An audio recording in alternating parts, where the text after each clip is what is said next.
ఈ ఊరిని నేను అసలు మర్చిపోలేను. దొరసామన్న పుట్టిన ఊరు, మీరందరూ పుట్టిండే ఊరు.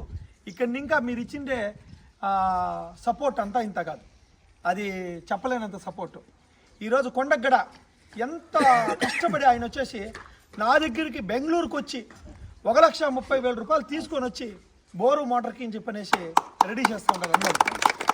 ఇదని కాదు, పార్టీలకు అతీతంగా వైఎస్ఆర్సీపీ పార్టీ లీడర్స్ ఉన్ని, టీడీపీ లీడర్స్ ఉన్ని, ఎవరైనా ఉన్ని అందరి దగ్గరికి పోయి ఆయన ఈరోజు కొండ గురించి కష్టపడతా ఉంటారంటే ఎవరు? మన మన మన కొండ మునీశ్వర స్వామి ఆలయానికి ఆయన వచ్చేసిందన్న ఇంత కష్టం పడతా ఉండేది. వాసన్న దగ్గర కానీ పార్టీలకు అతీతంగా, వాసన్న అంటే వైఎస్ఆర్సీపీ, ఇక్కడ వైఎస్ఆర్సీపీ, టీడీపీ, ఇంకోటి ఏవి కొండ దగ్గరకు వస్తే ఏవి లేవు. ఆయన అందరి దగ్గరికి పోయి అందరి దగ్గర వచ్చేసిందని అందరూ ప్రజల శ్రేయస్సు గురించి ఉండేవాళ్ళే కదా.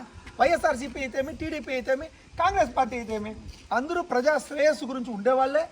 ఏమన్నా అవకతవకలు లోపాలు జరిగినప్పుడు ఒకరికొకరు వచ్చేసిందన వాగ్వాద విభేదాలు జరుగుతాయి. రాజకీయంగా అంతే, పర్సనల్గా ఎవరికి వచ్చేసిందన ఏ ఒక ఇది లేదు. కాబట్టి తప్పకుండా వచ్చేసిందన ఇంక పైన మళ్ళా మనం ఇంకా చేయాల్సిన పనులంతా ఎంతో ఉన్నాయి. రాజకీయాలకు అతీతంగానూ నడవాల్సిన పరిస్థితులు ఉన్నాయి. సమస్యల పైన పోరాటం చేయాల్సిన పరిస్థితులు ఉన్నాయి.